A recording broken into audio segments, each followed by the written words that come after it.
What's happening, guys? Matt with Tacti-Cool Guns and Gear back.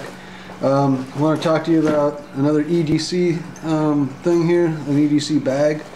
And things might start getting redundant here, but I do want to show you things that I have in here. And you know, yes, generally I have a light and a knife and stuff in my pockets, but you know, and I also have some of that in here. But the point is, if you don't necessarily, you know, maybe sometimes you change into something else, or you don't have the luxury of being able to put all this stuff in your pocket, so you need to carry it here. And also, you know, you can't really just hold a bunch of medical gear in your pockets on a day-to-day basis. So we're going to talk about it real quick, show you what's in here. This is a 511 bag.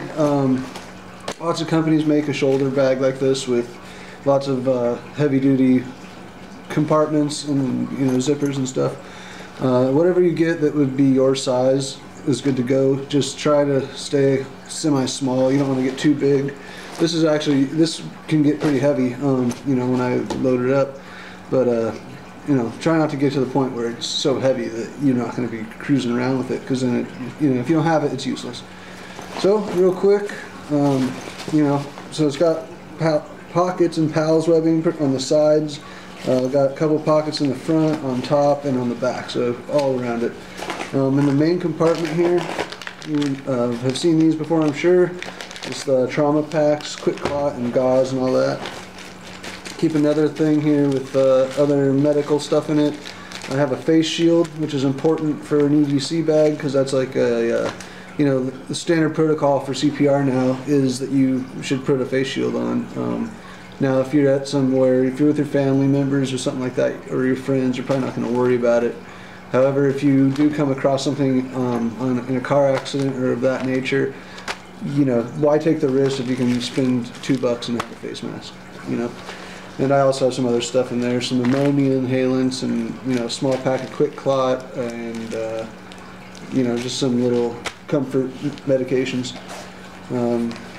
Glasses case, silent stick, a blister pack. If you you know, I take this around with me a lot, so I haven't had to bust out any of these yet, but you never know, may as well have them. Another knife and a flashlight, some Surefire G2, and a Calamus blade.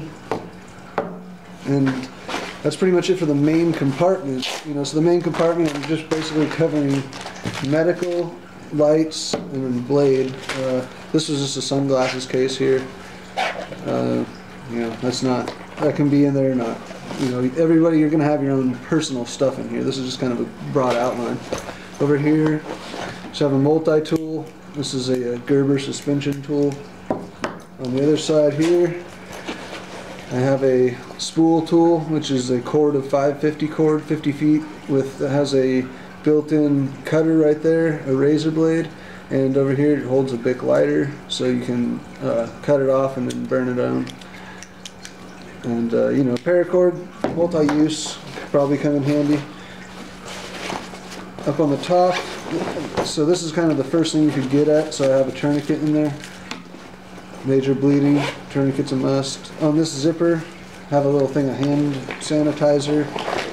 Down in the back here, I have a Princeton Tech headlamp, a cold pack, and one emergency thing of drinking water. You know, having 5 ounces is a lot better than having none, but it's mainly there if something happens and you have to take the medication or use the oral IV. Having a little bit of water to augment that will help. And we're getting about down to it. I got a couple flattened down Cliff bars, excuse me, and some hand warmers, and that's about it. And then right here I have a GPS, that's right, so I can find my way home. So, you know, it's kind of a lot of stuff here. Let's check this out. You know, there's so not that knife, not that light, but so this knife, flashlight, trauma kit, all that stuff. Oh, this is burn cream. You know, so it's a lot of gear, but you know, if you have the bag, it's not easy, or excuse me, it's not too hard to just carry it all with you. To be honest with you, I didn't even really know I had that much stuff in there, because I've been carrying this bag with me for quite a while. So anyway, just some ideas. I'm sure you can, everybody will come up with their own thing, and you know, whatever works for you, whatever makes you comfortable, that's what you should do. So go ahead, click the like, subscribe, and Matt from Tacti-Cool Guns and Gear, have fun, be safe.